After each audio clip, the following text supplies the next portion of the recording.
Well, oil prices bouncing off the lows of the week after what was the biggest rout in almost 30 years. And there is a flurry of diplomatic talks now underway aimed at restoring market stability.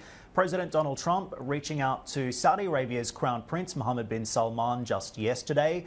The US Treasury Secretary Steven Mnuchin meeting with the Russian ambassador in Washington, and the former Saudi Energy Minister Khalid Al-Faleh, now the kingdom's investment minister, also reportedly being tapped to reach out to Russia's energy minister Alexander Novak. Now, this is particularly interesting because it all comes after talks between OPEC and OPEC Plus collapsed in spectacular fashion in Vienna last Friday night.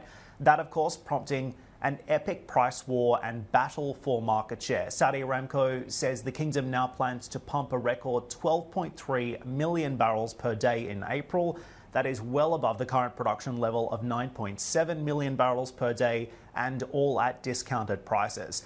Russia also hitting back, with Minister Novak saying Russian companies can boost output as well. Listen in. Despite decreasing prices and volatility that we are witnessing today, our sector stays competitive. We have the lowest expenditures in the world regarding oil production.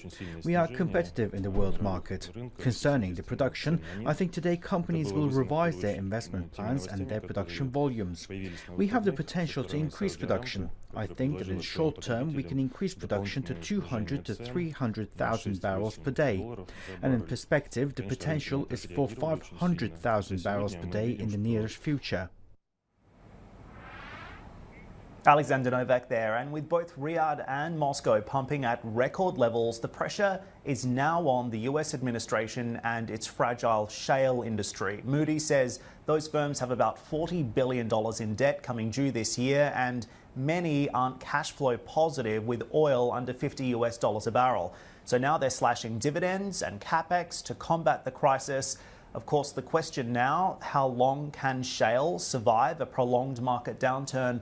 And in particular, to Hadley's point, how far will the administration go in this election year to protect an industry that is vital to national security and US energy independence, with critical jobs in key states like Texas and Pennsylvania?